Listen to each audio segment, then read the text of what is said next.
This question comes from Myard Shields, and I want to say in advance that I'm not thrilled asking this question, and you'll see why. The question is, the American public almost certainly benefits from Mr. Buffett's increasing media exposure. But is it the best use of your time for Berkshire's shareholders? Probably not.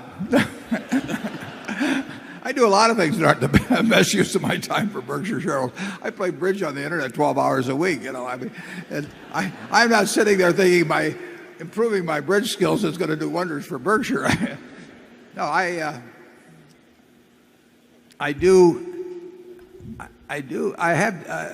have seen over the years the development of broadcast television as opposed to print, and I would say that if you want to have a record of exactly what you said as opposed to interpreted through not only reporters but editors who bounce back things and say take 6 paragraphs down to 4 paragraphs, and why don't you ask this question? I would much rather have a record on Charlie Rose which is permanent, where people can go back and look at exactly what I said and my body language and whether I was kidding. I'm sure Lloyd Blankfein would have preferred to have a television interview. He'd like to take back that remark about doing God's work under any circumstances. But I would bet that was delivered as a throwaway line in terms of something that was said earlier.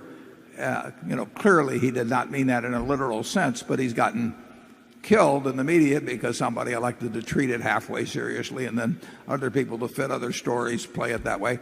I like the idea, whether it's in terms of CNBC keeping a record of it or Charlie Rose keeping a record of it, of being judged by my own words rather than somebody writing a few paragraphs trying to summarize some views. So and that requires being on television instead of having people essentially take a 1-hour interview, often just shopping for a single quote that fits their storyline, and having that somehow become representative of what I think. So the clearer I can be about what I think, whether writing my own annual report or whether being in broadcast, the better I feel about the accuracy of the reporting. And I figured that out a few years ago, so that's the direction I go now. And whether it's the best use of the time, it works fine.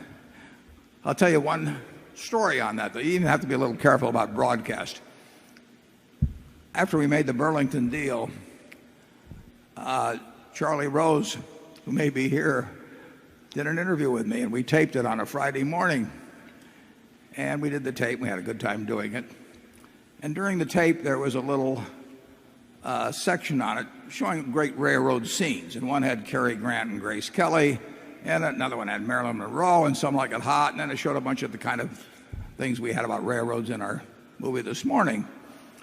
And when we got all through that, he asked me some question. And just to give a flip answer, but it did tie in with what I'd just seen, I said, well, I would have paid more for the Burlington if they'd thrown in Grace Kelly and Marilyn Monroe. Well, this taped interview ran 1 hour and 6 minutes.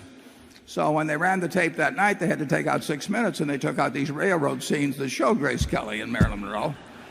So to anybody that viewed this thing, it looked like I was spending my time there fantasizing about these while Charlie was talking to me. So even television isn't safe.